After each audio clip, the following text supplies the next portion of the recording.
Assalamu alaikum wa rahmatullahi ta'ala wa barakatuhu. Barkanmu da sake haɗuwa wannan darasi namu na video editing. A class mu na baya mun ga yadda zamu yi importing mu sa video akan timeline namu da kuma basic abubuwa a cikin shi kanshi can source file. So abin da yake faruwa yanzu zan nuna mana yadda zamu yi merging video mu da kuma shi kanshi timeline din zaren da yake kanshi. What I mean is like steps da ake a sa video in zaka editing abu mega abu in zaka editing ko kuma bidiyon film ko na waka da ke akwai short da yawa, medium short, wide short da kuma close shot da akwai su. So abin da yake faruwa shine na ga muku a baya ita Premiere Pro kamar universe ce, duniya ta ce mai zaman kanta, ko ina class ne, akwai effects control da su duka a hankula. So amma alhamdulillah with time duk dai wani abu basic abu da za a yi za ku gani. So yanzu abin da yake faruwa shine a kula a nan gun akwai abin da zan muku a nan gun akwai abin da ake kira video timeline kenan. So ko kula nan gun ga wani gun V1 V2 V3. So gun ajiye videos kenan, gun ajiye video in ka dauko video iya video ne za su banda audio a nan gun, kuma za ka iya kara har V6. akwai kuma nan ko kula A1 A2 A3 sai master, shi wannan gun sound ne, ko da kana so ka sa sound effect kun ga line A1 A2 ga A3. so iya wannan kasan daga nan gun kun gani in ya koyo kasa duk gun sound ne, sai kuma saman nan duk gun video ne. ko kula gun da yake da M nan wato mute to shine gun sound.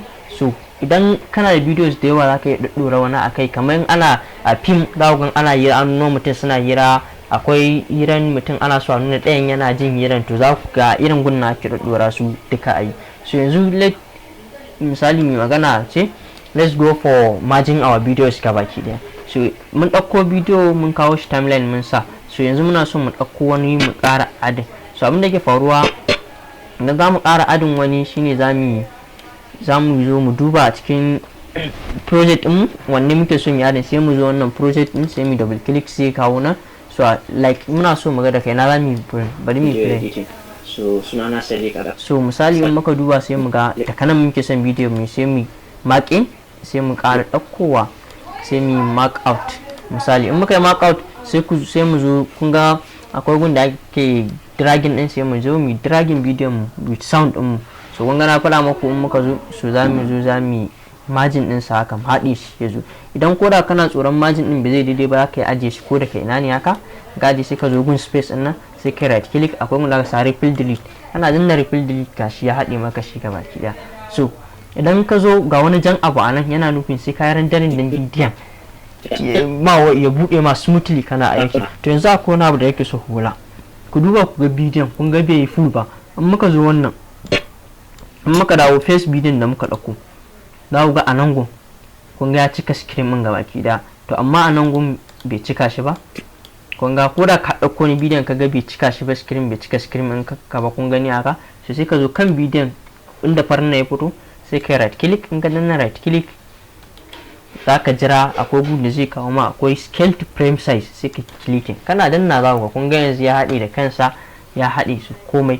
so wannan haka zaka yi idan muka zo muka play video din zamu da ke faruwa shine idan muna so bidiyon mu zamu yi aikin mu haka. idan computer ka processor ta mai kyau ne zaka yi aikin ka ba tare da ka samu bidiyon ka yana dan slow a nan ba, domin saboda ka tabbatar da bidiyon ka yana tafiya sosai. idan kuma computer ka yana slow zaka danna in kawo kan wannan din sai ka danna enter, in ka danna enter haka za ku ga ya fara rendering, shine bidiyon zai nuna maka timing da zai dauka da yanayin rendering din. kun ga kamar wannan, so ni yanzu ba zan amfani da shi ba, zai dauka mana time. so idan yayi za ga gun ya dawo smoothly ya koma green kamar haka irin su yellow din nan, so shine zaka yi amfani da shi ka ji aikin ka. so yanzu muka play bidiyon za ku ga da kai speed din kanan yana kasa da. so kun ga mun hade bidiyo biyu ko uku.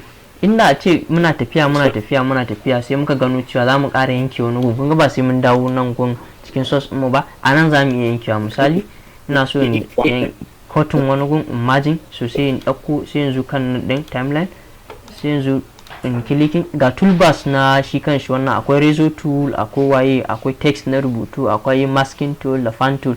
so abin da ke ba zan zo gun da aka rubuta razor tool din nan, in na danna razor tool sai zo inda nake so in cotton sai in clicking. ko da ban yaka ba ma kawai idan na zo na dauki idan na zo nan timeline ina na zo gun da video na yake, in na zo sai in danna inda nake so in cotton kawai sai in danna control key. sorry computer ne yake dan misbehaving, so sai in danna control K inda nake so, sai in duba keyboard ina, sai na tabbatar da farin like ne selecting haka yawo fari kunga, sai in danna control K. Ina danna control K kunga ya yanke shi gabaki daya, ya yanke shi ba tare da na je na dauko result din ba.